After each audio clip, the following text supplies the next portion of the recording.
So when you're trying to prioritize your work, there are many ways of prioritizing. Some people just prioritize based on who shouts the loudest for bringing a new opportunity or a new feature. That is the work that is going to get prioritized. Some people want to actually try to think a little bit further and understand better the background and why should you take an opportunity and prioritize it against others.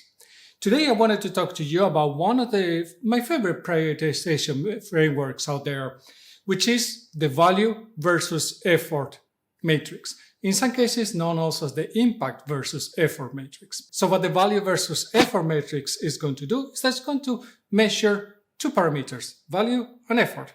Value being, what do you think is going to be the value or the impact that this idea has in your customer base? And the effort is going to be the time that is going to take you to actually develop this idea to that level that is satisfying the need from the customers. Value versus effort tries to make things pretty easy and doesn't try to make it very scientific as other frameworks out there. And of course, it has its pluses and its minuses because of this. And by the way, stick to the end of the video because I'm going to show you a template that I have created for you to use in your daily work, that it will help you implement the value versus effort matrix into your own workflows. So this matrix tells you to basically give values between 1 and 10 to both the effort and the value. So if we start with the value, it tells you that first assign a value between 1 and 10, 1 being the least valuable, 10 being the most valuable. How do you assign the value? You had to decide that yourself, but you should always use the same criteria. You might consider that the most valuable are the features or the opportunities that are going to keep most customers happy, that they are going to be delighting the most customers. You can also consider that its value is delivered by the number of customers that are being affected by this feature. This is how you can assign the values between 1 and 10. Which ones are the features or the opportunities that have more value compared to the others. And obviously you had to measure the same criteria. Then when you're talking about the effort, again, you will have to do the same thing. Thinking about 1 to 10, being 1 the least effort, 10 being the most effort to create this feature. When assigning those values, usually I would take the 1 to 4 for anything that takes less than 1 month. I would take the 5, 6, maybe even 7 to anything that takes up to 3 months. Then I will add another tier, 7, or depends on which one I ended the previous one, 7, 8 for anything between 3 and 6 months, and then anything beyond there. It can be already jumping to 9 is 1 year, 10 would be plus 1 year. Why I would do this? Because basically this gives me a little bit of a perspective of how long these opportunities would take me to tackle. I understand better how long of an effort I had to actually take into deliver these opportunities. Once I have this, I will represent all the opportunities in a chart. The goal of this chart is to divide the chart in 4 quadrants. So editing Juan here. So while I was editing the video, I noticed that I forgot to mention or explain properly why you will have to represent those opportunities in quadrants. So basically what you are going to attempt here is that you want to, in a way, show the value of those opportunities based on the effort and the value that they have for customers. That's what is going to help you make the decisions. Based on this, you are going to have an axis or an area where the value is growing and also another axis where the effort is growing. This is going to then be divided in 4 quadrants. And these 4 quadrants are going to help me then to prioritize the opportunities, the features, the ideas that I would like to implement for my product, my business, my company, whatnot. And these 4 quadrants are going to show me the opportunities being divided by the opportunities with low effort and high value, being those ones that for me are the quick wins and that are very interesting for me to tackle as soon as possible.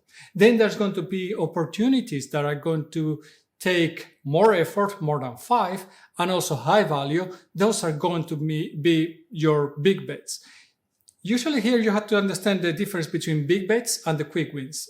Both are important. Quick wins usually are more maybe reactive, and the big bets are going to be those ones that can actually help you to step forward, to move forward in what your value proposition of your product is. So you have to do a balance. You cannot just be concentrated on doing these quick wins, because then your product might not move forward and might be taken over by competitors. So it's important to balance between the big bets, which are going to be the ones that position you in a new place, and those quick wins, which are going to be those ones that bring a lot of value, but they're not going to change usually what you are doing as a product. And this doesn't mean that you have to be changing all the time what you're doing as a product, but as time moves forward, you will see that competition catches up and it can take over if you are not paying attention to those big bets, big opportunities out there. Then there are going to be the opportunities that have less value. So anything that has below 5, first of all, there's going to be the ones that take least effort. So anything below 5 in effort.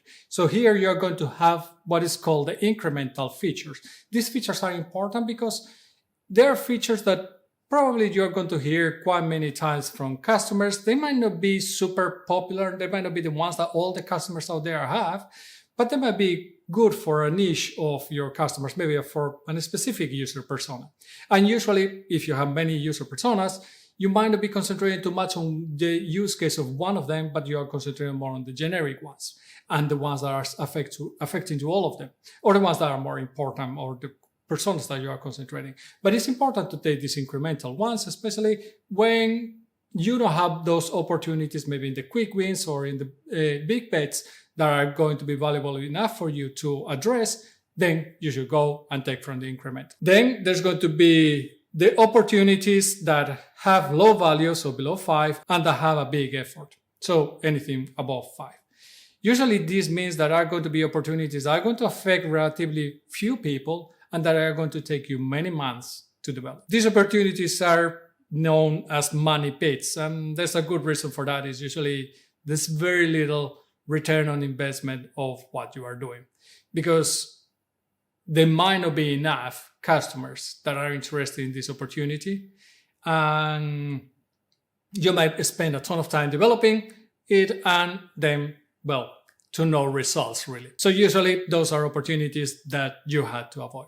So a couple of things to pay attention to when doing or using this framework is that, first of all, make sure that you are always measuring value in the same way. So whether you decide if it's the number of customers that are using this feature, is this feature going to be increasing the delight that our customers have when using the product? No matter which metric you use to define value, always be consistent when you are comparing those opportunities, because then you are comparing apples to apples.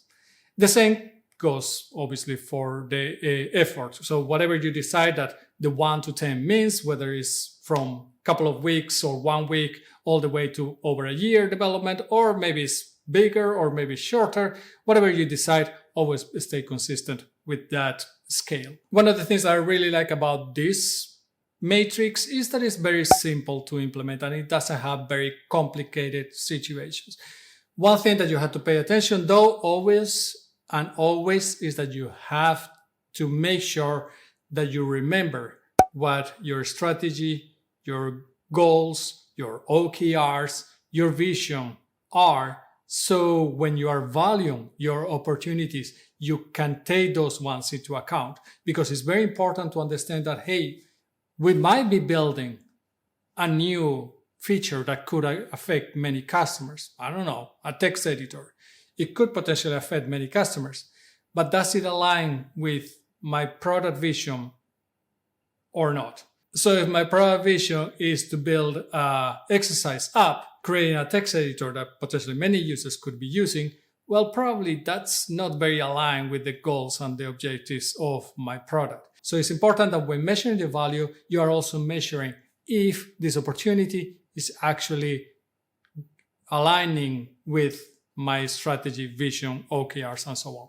So now let's go through the template that I created for you to actually integrate the value versus effort matrix into your workflow. So I created a Notion template where you can actually easily implement and start using this matrix. And here it's going to be a very simple matrix. So first of all, what it is going to have is an explanation of what the value versus effort matrix is. And here, if you extend it, you can see and understand what to do and what the different quadrants mean and how to interpret the results and so on. How you would then use this matrix is that you have here now the actual matrix where I have listed already some opportunities that I have created. And here I created different opportunities for my gym app. What could be things that I could consider be implementing in the future? And I have assigned some value to them. So basically I would just here go and have to put a new opportunity every time that I have a new opportunity. And I would add here whatever this opportunity is. Let's say, I don't know, create a membership, sorry.